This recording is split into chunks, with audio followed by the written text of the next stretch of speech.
YS Jaganmohan Reddy గారు కొందరిని అమాయకంగా గుడ్డిగా నమ్మారా? లేకపోతే కొందరు జగన్మోహన్ రెడ్డి గారికి వెన్నుపోటు పొడిచారా? జగన్ అమాయకుడా లేక వెన్నుపోటు పొడిచారా? ఈ చర్చ వైఎస్ఆర్ కాంగ్రెస్ పార్టీలో కింది స్థాయి కార్యకర్త నుండి పై స్థాయి నాయకుల వరకు కూడా ఈ చర్చ జరుగుతూ ఉంది.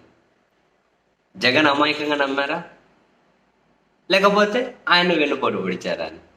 ఎందుకని అంటే బేసిక్గా జగన్మోహన్ రెడ్డి గారు అప్పుడు ముఖ్యమంత్రిగా ఉన్న 5 సంవత్సరాల కాలంలో చాలామందిని ఎక్కువ నమ్మి వాళ్లకు కంప్లీట్గా ఒక ఫ్రీ హ్యాండ్ ఇచ్చారు, ఎక్కువ పవర్స్ ఇచ్చారు చాలామందికి. అందులో అటువంటి ఫ్రీ హ్యాండ్ తీసుకొని మంచిగా పవర్ని ఎంజాయ్ చేసి దర్పం ప్రదర్శించిన వాళ్ళు, అధికారాన్ని అనుభవించిన వాళ్ళు ఎవరైతే ఉంటారో, ఇప్పుడు అధికారం పోగానే జగన్మోహన్ రెడ్డి నుంచి దూరం వెళ్ళిపోయి కొందరు సైలెంట్గా ఉండడం ఒక ఎత్తు, వేరే పార్టీలోకి పోతున్న వాళ్ళు మరొక ఎత్తు. ఇటువంటి వాళ్ళందరూ కూడా అప్పుడు జగన్ గారు సీఎంగా ఉన్నప్పుడు బాగా ఎంజాయ్ చేసిన వాళ్ళే పవర్. ఇప్పుడు ఏ వైసీపీ నాయకులను అడిగినా చెప్తారు, బాలినేని శ్రీనివాసరెడ్డి గారికి ఆయన బాగా రెస్పెక్ట్ చేశారు జగన్మోహన్ రెడ్డి గారు అన్నది వైసీపీ నాయకులు అందరూ చెబుతారు. కానీ బాలినేని శ్రీనివాసరెడ్డి గారు ఏం చేశారు? జనసేనలోకి వెళ్ళిపోయారు. ఇప్పుడు ఆళ్ళ నాని గారు బేసిక్గా 2014 ఓడిపోయిన తర్వాత 2-3 సంవత్సరాలు ఆయన అసలు ఆ నియోజకవర్గంలో కూడా లేరు, ఎక్కడ అమెరికాలోనే వేరే దేశంలోనే ఉన్నారు అంటారు ఆ ఏలూరు కార్యకర్తలు చెబుతారు. మరి ఇప్పటికీ ఆ 3 సంవత్సరాల పాటు అక్కడ పార్టీకి ఇన్ఛార్జిగా ఉండి నడిపించుకుంటూ వచ్చిన ఆయన్ని కాదని మళ్ళీ ఎన్నికలకు ముందు ఈయన వచ్చేసి సీటు దన్నకపోవడమే కాకుండా కీలకమైన వైద్య ఆరోగ్య శాఖే కాకుండా ఏకంగా డెప్యూటీ చీఫ్ మినిస్టర్ కూడా దన్నుకుపోయి. కానీ అంత మంచి పొజిషన్లో ఉండి అంత అయిన తర్వాత అధికారం పోయిన తర్వాత ఏమైంది?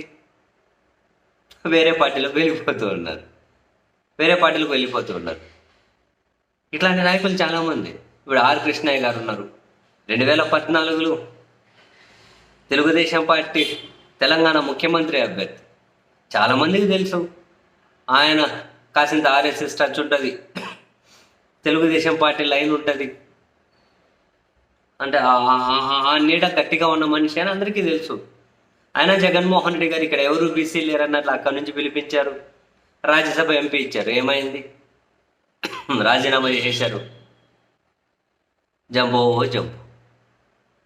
ఇంకా సైలెంట్గా ఉన్న వాళ్ళ గురించి కానీ మనం ఏం చెప్పక్కర్లే. ఈ విధంగా అంటే జగన్ అధికారంలో ఉన్నప్పుడు పవర్ని ఎంజాయ్ చేశారు.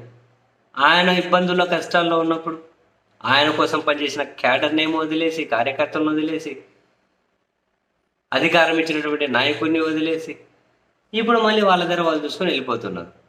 వైసీపీలో జరుగుతున్న చర్చ ఏంటి అంటే జగన్ ఎంత అమాయకుడు, ఇటువంటి వాళ్ళని కనీసం అంచనా వేయలేకపోయారు అని చెప్పి ఈ విధమైన కమెంట్లు చేసేవాళ్ళు ఉన్నారు వైసీపీలోనే.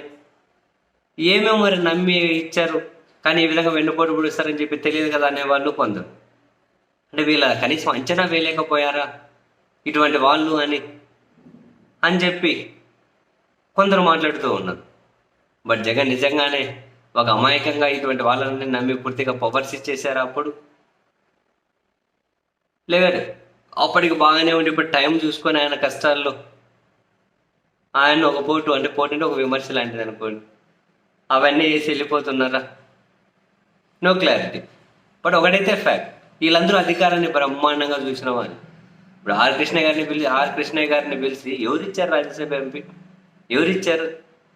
ఎవరిలే. తెలంగాణ నాయకులే పట్టించుకోలే. ఈయన ఆంధ్ర నుంచి ఆంధ్రాలో నాయకుడు ఈయన జగన్ గారు. తెలంగాణ నాయకులు ఆయన ఎవరు పట్టించుకుని ఎవరు పోస్టింగ్ ఇచ్చారా, ఏం పోస్ట్ ఇచ్చారు ఆయనకి? అక్కడి నుంచి పిలిచి ఇచ్చారు. కానీ ఏం చేశారు? కృష్ణయ్య గారు ఏం చేశారు? ఈ నాయకులు ఎవరైనా మరి కొందరు నిజంగానే జగన్ గారు అంచనా వేయలేకపోయారా? ఇక్కడ అధికారంలో లేనప్పుడు వీళ్ళు ఒరిజినల్ రూపం చూపించారా? తెలియదు కానీ బట్ వైసీపీలో అయితే చర్చ జరుగుతుంది.